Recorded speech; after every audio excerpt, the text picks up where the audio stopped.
ಸಾಮಾಜಿಕ ಹಾಗೂ ಶೈಕ್ಷಣಿಕ ಸಮೀಕ್ಷೆ ಅವಧಿಯನ್ನ ವಿಸ್ತರಣೆ ಮಾಡಲಾಗಿದೆ. ರಾಜ್ಯದಲ್ಲಿ ಅಕ್ಟೋಬರ್ 12ರವರೆಗೆ ಸಮೀಕ್ಷೆಯನ್ನ ವಿಸ್ತರಣೆ ಮಾಡಿ ಆದೇಶವನ್ನ ಪ್ರಕಟಿಸಲಾಗಿದೆ.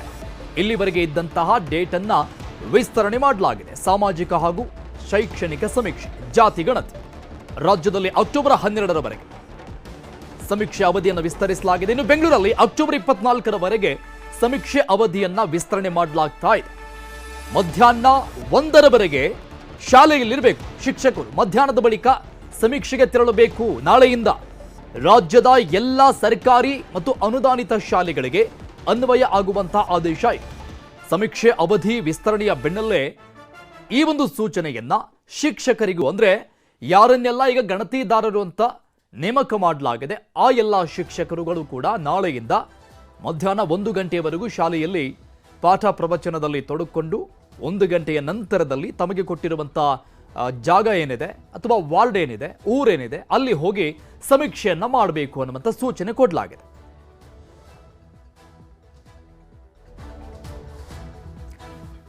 ಇವಾಗ ಇನ್ನಷ್ಟು ಡೀಟೇಲ್ಸ್ ಕೊಡ್ತಾರೆ ನಮ್ಮ ಪ್ರತಿನಿಧಿ ಆಶಿಕ್ ಮುಲ್ಕಿ. ನ್ಯೂಸ್ ಡೆಸ್ಕ್ ನಿಂದ ಲೈವ್ ನಲ್ಲಿ ಜಾಯ್ನ್ ಆಗ್ತಾ ಇದ್ದಾರೆ. ಆಶಿಕ್, ಒಂದು ಕಡೆ ಈ ಅವಧಿ ವಿಸ್ತರಣೆಯನ್ನ ಒಪ್ಕೊಳ್ಳೋಣ, ದಟ್ಸ್ ಫೈನ್, ಆಗ್ತಾ ಇಲ್ಲ, ಒಂದಿಷ್ಟು ಸಮಸ್ಯೆಗಳಾಗ್ತಾ ಇದೆ ಅನ್ನುವಂಥದ್ದು. ಬಟ್ ಶಿಕ್ಷಕರಿಗೆ ಕೊಟ್ಟಿರುವಂತ ಈ ಸೂಚನೆ ಇದೆಯಲ್ಲ, ಇದು ಮತ್ತೊಂದಿಷ್ಟು ಸಮಸ್ಯೆಗೆ ಕಾರಣ ಆಗುತ್ತೆ ಅಂತ ಕಾಣಿಸ್ತಾ ಇದೆ ಮೇಲ್ನೋಟಕ್ಕೆ. ಯಾಕಂದ್ರೆ ಈಗ 1 ಗಂಟೆಯವರೆಗೂ ಶಾಲೆಯಲ್ಲಿ ಇರಬೇಕು, ಸೂಚನೆ ಇರುವಂತದ್ದು 1 ಗಂಟೆಯಿಂದ ಮತ್ತೆ ಹೋಗಿ ಸಮೀಕ್ಷೆಯನ್ನ ಮಾಡಬೇಕು ಅಂತ. ಎಲ್ಲೋ ಇರ್ತಾರೆ ಶಿಕ್ಷಕರು, ಅಲ್ಲಿಂದ 10 ಕಿಲೋಮೀಟರ್ ಶಾಲೆಗೆ ಬಂದು ಅಲ್ಲಿಂದ ಅವರಿಗೆ ಕೊಟ್ಟಿರುವಂತ ಸ್ಥಳಕ್ಕೆ ಹೋಗಿ ಸಮೀಕ್ಷೆ ಮಾಡೋದು ಹೇಗೆ ಸಾಧ್ಯ?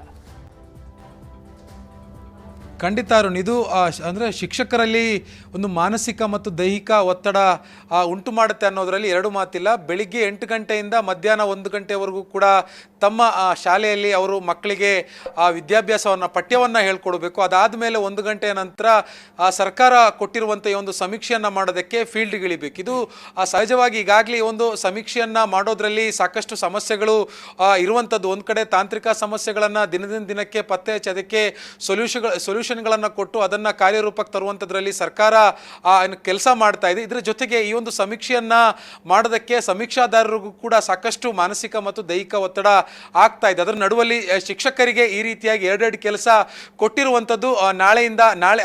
ನಾಳೆಗೆ ಸಂಪೂರ್ಣವಾಗಿ ಅವರು ಸರ್ಕಾರ ಕೊಟ್ಟಿರುವಂತಹ ಸಮೀಕ್ಷಾ ಅವಧಿ ಮುಕ್ತಾಯ ಆಗ್ತಾ ಇದೆ. ಆದರೆ ಮತ್ತೆ 5 ದಿನಗಳ ಕಾಲ ಅಕ್ಟೋಬರ್ 12ನೇ ತಾರೀಕುವರೆಗೂ ಕೂಡ ಈ ಒಂದು ಅವಧಿಯನ್ನು ವಿಸ್ತರಣೆ ಮಾಡಿ ಇಡೀ ರಾಜ್ಯಾದ್ಯಂತ ಬೆಂಗಳೂರನ್ನು ಹೊರತುಪಡಿಸಿ ಅವಧಿಯನ್ನು ವಿಸ್ತರಣೆ ಮಾಡಿರುವಂಥದ್ದು. ಮುಂದಿನ ಒಂದು 5-6 ದಿನಗಳ ಕಾಲ ಈ ಒಂದು 2 ಕೆಲಸವನ್ನು ಈ ಶಿಕ್ಷಕರು ಮಾಡಬೇಕಾಗಿರುವಂಥದ್ದು. ಇದು ಯಾವ ರೀತಿಯಾಗಿರುವಂತಹ ಸಮಸ್ಯೆಗಳಿಗೆ ದಾರಿ ಮಾಡಿಕೊಡುತ್ತಾ ಅಥವಾ ಶಿಕ್ಷಕರು ಇದನ್ನು ನಿಭಾಯಿಸ್ಕೊಂಡು ಹೋಗ್ತಾರಾ ಅನ್ನುವಂಥದ್ದನ್ನು ನಾಳೆ ಅಥವಾ ನಾಡಿದ್ರಿಂದ ನಮಗೆ ವಾಸ್ತವ ಚಿತ್ರಣ ಸಿಗ್ತಾ ಹೋಗುತ್ತೆ. ಇನ್ನು ಬೆಂಗಳೂರಿಗೆ ಸಂಬಂಧಪಟ್ಟಿರುವ ಹಾಗೆ ಬೆಂಗಳೂರಿನಲ್ಲೂ ಕೂಡ ಸಾಕಷ್ಟು ಸಮಸ್ಯೆಗಳು ಇನ್ನೂ ಕೂಡ ಇರುವಂಥದ್ದು. ಒಂದು ಕಡೆ ತಾಂತ್ರಿಕ ಸಮಸ್ಯೆ ಆದರೆ ಮತ್ತೊಂದು ಕಡೆ ವಾರ್ಡ್ ಅದಲು ಬದಲಾಗಿರುವಂಥದ್ದು ಇನ್ನೂ ಕೂಡ ಬಗೆಹರಿಸೋದಕ್ಕೆ ಗ್ರೇಟರ್ ಬೆಂಗಳೂರು ಪ್ರಾಧಿಕಾರಕ್ಕೆ ಸಾಧ್ಯ ಆಗಿಲ್ಲ. ಹೀಗಾಗಿ ಬೆಂಗಳೂರಿನಲ್ಲಿ ಯಾವ ರೀತಿಯಾಗಿರುವಂಥ ವಾತಾವರಣ ಇದರಿಂದ ಸೃಷ್ಟಿಯಾಗುತ್ತೆ ಅನ್ನುವಂಥದ್ದನ್ನು ಮುಂದಿನ ದಿನಗಳಲ್ಲಿ ನಾವು ಕಾದು ನೋಡಬೇಕಾಗುತ್ತೆ ಅರುಣ್.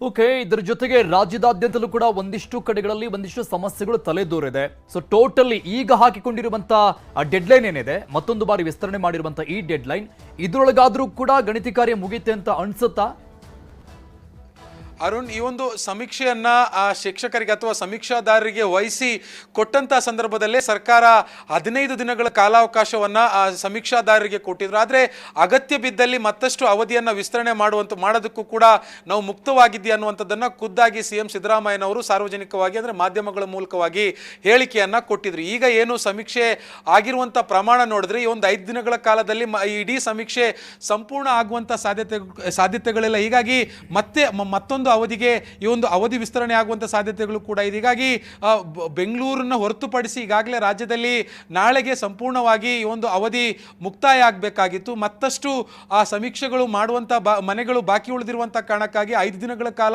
ಅವಧಿಯನ್ನು ವಿಸ್ತರಣೆ ಮಾಡಿ ಸಮೀಕ್ಷಾದಾರರಿಗೆ ಅವಕಾಶವನ್ನು ಮಾಡಿಕೊಟ್ಟಿರುವಂಥದ್ದು. ಇದು ಒಂದು ಕಡೆಯಿಂದ ಕೇವಲ ಈ ಒಂದು ಕೆಲಸ ಆಗಿದ್ದಿದ್ರೆ ಅವ್ರಿಗೊಂದಿಷ್ಟು ನಿರಾಳತೆ ಆಗ್ತಾ ಇತ್ತು. ಆದರೆ ಒಂದು ಕಡೆ ಅವರು ಶಿಕ್ಷಕರು ಆಗಿರೋದ್ರಿಂದ ಅವ್ರಿಗೆ ಶಾಲೆಗೂ ಕೂಡ ತರಗತಿಗೂ ಕೂಡ ಹೋಗಿ ಪಠ್ಯವನ್ನು ಬೋಧನೆ ಮಾಡಬೇಕಾಗುತ್ತೆ. ಜೊತೆಗೆ ಮಧ್ಯಾಹ್ನದ ಬಳಿಕ ಸಂಜೆ ಒಂದು 6-7 ಗಂಟೆವರೆಗೂ ಈ ಒಂದು ಸಮೀಕ್ಷೆಯನ್ನು ಕೂಡ ಮಾಡುವಂಥದ್ದು ಅವರಿಗೆ ಮಾನಸಿಕವಾಗಿ ಒತ್ತಡವನ್ನು ಕೊಡುತ್ತೆ, ದೈಹಿಕವಾಗಿ ಒತ್ತಡವನ್ನು ಕೊಡುವಂಥದ್ರಲ್ಲಿ ಯಾವುದೇ ಅನುಮಾನ ಇಲ್ಲ. ಈಗಾಗಲೇ ಈ ಒಂದು ಸಮೀಕ್ಷೆಯನ್ನು ಮಾಡುವಂಥ ಆರಂಭಿಕ ಸಂದರ್ಭದಲ್ಲಿ, ಆರಂಭಿಕ ದಿನಮಾನಗಳಲ್ಲೇ ಶಿಕ್ಷಕರು, ಸಮೀಕ್ಷೆದಾರರು ನಮಗೆ ಇದು ಮಾನಸಿಕ ಒತ್ತಡ ಆಗುತ್ತೆ ಅನ್ನುವಂಥದ್ದನ್ನು ಕೆಲವು ಸಮೀಕ್ಷಾದಾರರು ಮುಕ್ತವಾಗಿ ಮಾಧ್ಯಮಗಳ ಜೊತೆ ಹಂಚಿಕೊಂಡಿದ್ರು. ಹಾಗಾಗಿ ಇದು ಯಾವ ರೀತಿಯಾಗಿರುವಂಥ ಸಮಸ್ಯೆಗಳಿಗೆ ದಾರಿ ಮಾಡಿಕೊಡುತ್ತೆ ಅನ್ನುವಂಥದ್ದನ್ನು ಮುಂದಿನ ದಿನಗಳಲ್ಲಿ ನಾವು ನೋಡಬೇಕಾಗುತ್ತೆ. Arun, thank you Ashik ಡೀಟೇಲ್ಸ್ಗೆ.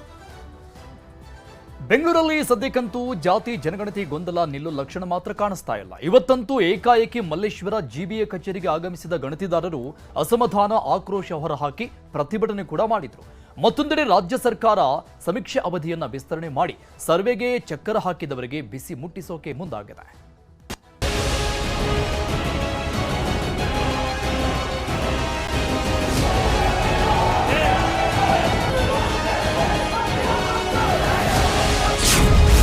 ಜಾತಿ ಜನಗಣತಿ ಮಾಡದವರಿಗೆ ನೋಟಿಸ್, ನಿವೃತ್ತ ವಿಕಲಚೇತನರಿಗೆ ಡ್ಯೂಟಿ, ದೂರದ ವಾರ್ಡ್ಗೆ ನಿಯೋಜನೆ. ರಾಜ್ಯದಲ್ಲೆಲ್ಲ ಜನಗಣತಿ ವೇಗವಾಗಿ ನಡೀತಾ ಇದೆ. ಆದರೆ ಸಿಲಿಕಾನ್ ಸಿಟಿಯಲ್ಲಿ ಮಾತ್ರ ಆಮೆಗತಿಗಿಂತಲೂ ನಿಧಾನವಾಗಿ ನಡೀತಾ ಇದೆ. 3 ದಿನದಲ್ಲಿ ಬೆಂಗಳೂರಲ್ಲಿ 2.66 ಲಕ್ಷ ಮನೆಗಳ ಸರ್ವೆ ಮಾಡಲಾಗಿದೆ. ಇದರ ಮಧ್ಯೆ ಗೊಂದಲಗಳ ಸರಮಾಲೆಯೇ ಶುರುವಾಗಿದೆ. ಮಹಾನಗರಿಯಲ್ಲಿ ಗಣತಿ ಶುರುವಾಗಿ ಇವತ್ತಿಗೆ 3 ದಿನಗಳಾದರೂ ಗಣತಿದಾರ ಗೊಂದಲಗಳಿಗೆ ಮುಕ್ತಿ ಮಾತ್ರ ಇನ್ನೂ ಸಿಕ್ಕಿಲ್ಲ. ವಾರ್ಡ್ ಬದಲಾವಣೆ ವಿಚಾರದ ಸಲುವಾಗಿ ಇವತ್ತು ಮಲ್ಲೇಶ್ವರಂ ಕಚೇರಿಗೆ ಬಂದಿದ್ದ ಗಣತಿದಾರರು ಜಿಬಿಎ ವಿರುದ್ಧ ಆಕ್ರೋಶವನ್ನ ಹೊರಹಾಕಿದ್ರು. ಆದರೆ ಅವರ ಅಳಲಿಗೆ ಯಾರೊಬ್ರು ಕ್ಯಾರೆ ಅನ್ನದಿದ್ದಾಗ ಕಚೇರಿ ಮುಂದೆಯೇ ಸಿಬ್ಬಂದಿ ಪ್ರತಿಭಟಿಸಿದ್ರು. ನಾನು ನಿವೃತ್ತಿ ಆಗಿದ್ದೀನಿ, ನಿವೃತ್ತಿ ಆದ್ರೂ ಬಂದಿದೆ. ಮತ್ತೆ ಯಾರನ್ನ ನಮ್ಮ ಅಹವಾಲನ್ನ ಕೇಳಬೇಕು ಅಂತಂದ್ರೂ ಯಾರು ನಮ್ಗೆ ಸಿಗ್ತಾ ಇಲ್ಲ. ಇವಾಗ ನೀವು ತರಬೇತಿ ತಗೊಂಡಿರೋ ಹತ್ರ ಹೋಗಿ ಅಂತ ಹೇಳ್ತಾ ಇದ್ರೆ, ನಾನು ತರಬೇತಿನೇ ತಗೊಂಡಿಲ್ಲ, ನಾನು ಎಲ್ಲಿಗೆ ಹೋಗ್ಬೇಕು? ನಮ್ದು ಒಂದು ಕನಕಪುರ ರೋಡ್ ಇರೋದು, ನಾವು ಕನಕಪುರದಲ್ಲಿರೋದು, ಅಲ್ಲಿಂದ ನಮ್ಗೆ ಕಾಡುಗೋಡಿಗೆ ಹಾಕೊಟ್ಟಿದ್ದಾರೆ. ಬೆಂಗಳೂರಲ್ಲಿ ಈ ಬಾರಿ ಜಾತಿ ಜನಗಣತಿಗೆ ಕಚೇರಿಗೆ ಹತ್ತಿರವಿರೋ ಏರಿಯಾಗಳಿಗೆ ಹಾಕೋದು ಬಿಟ್ಟು ದೂರದ ಏರಿಯಾಗಳಿಗೆ ಸಮೀಕ್ಷೆ ಮಾಡೋಕೆ ಹಾಕಿದ್ದಾರೆ. ಇಷ್ಟೇ ಅಲ್ಲ, ನಿವೃತ್ತ ಸರ್ಕಾರಿ ನೌಕರರು, ವಿಕಲಚೇತನರು, ಅನಾರೋಗ್ಯ ಪೀಡಿತರು, ಗರ್ಭಿಣಿಯರು, ಪುಟ್ಟ ಮಕ್ಕಳು ಹೊಂದಿರೋರನ್ನ ಸಮೀಕ್ಷೆಗೆ ಹಾಕಿದ್ದಕ್ಕೆ ಅಸಮಾಧಾನ ವ್ಯಕ್ತಪಡಿಸಿದ್ದಾರೆ. ಎಲ್ಲ ಸರ್ಕಾರಿ ನೌಕರರು ಇಲ್ಲಿ 3 ದಿನದಿಂದ ವೆಯ್ಟ್ ಮಾಡ್ತಾ ಇದ್ದಾರೆ. ವಾರ್ಡ್ ಚೇಂಜ್ ಮಾಡಿ ಅನ್ನೋದು ಕೆಲಸ ಮಾಡಲ್ಲ ಅಂತಲ್ಲ, ಆದ್ರೆ ವಾರ್ಡ್ ಚೇಂಜ್ ಮಾಡಿಕೊಡಿ, ನಮ್ಗೆ ಅನುಕೂಲ ಆಗಂತ. ಆ 5 ಕಿಲೋಮೀಟರ್ ಸರೌಂಡಿಂಗ್ಸ್ ಅಲ್ಲಿ ಎಲ್ಲರೂ ಮಾಡಕ್ ರೆಡಿ ಇದ್ದಾರೆ. ಅದನ್ನ ಇವರು ಮಾಡ್ತಾ ಇಲ್ಲ. ಸರ್ಕಾರಿ ನೌಕರರನ್ನೇ ಈ ರೀತಿ ದೊಂಬಿ ಎದ್ದು ನಿಂತ್ಕೊಂಡ್ರೆ ಸರ್ಕಾರದ ಕಾರ್ಯಕ್ರಮ ಜಾರಿ ಆಗಲ್ಲ, ಅದು ಸಕ್ಸಸ್ಫುಲ್ ಆಗಲ್ಲ. ಇನ್ನು ಸಮೀಕ್ಷೆಯಲ್ಲಿ ಭಾಗಿಯಾಗದ ಸಿಬ್ಬಂದಿಗೆ ಆಯಾ ಇಲಾಖೆಗೆ ಜಿಬಿಎನಿಂದ ನೋಟಿಸ್ ನೀಡಲಾಗಿದೆ. ಸಮೀಕ್ಷೆಯಲ್ಲಿ ಭಾಗಿಯಾಗದ ಸಿಬ್ಬಂದಿ ಮೇಲೆ ಕ್ರಮಕ್ಕೆ ಅಧಿಕಾರಿಗಳು ಮುಂದಾಗಿದ್ದಾರೆ. ಸಂಬಳ ಕಡಿತ ಸೇರಿದಂತೆ ಕಠಿಣ ಕ್ರಮಕ್ಕೆ ಮುಂದಾಗಿದೆ.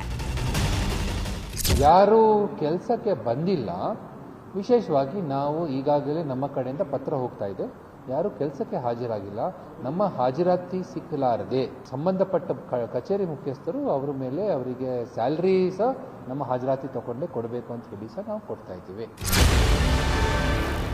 ಒಟ್ನಲ್ಲಿ ಹಲವು ವಿವಾದ, ಗೊಂದಲ, ರಾಜಕಾರಣದ ಮಧ್ಯೆ ಜಾತಿ ಜನಗಣತಿ ಸದ್ಯಕ್ಕೆ ಮುಂದುವರೆದಿದೆ. ಮುಂದೇನಾಗುತ್ತೋ ಕಾದು ನೋಡಬೇಕಿದೆ.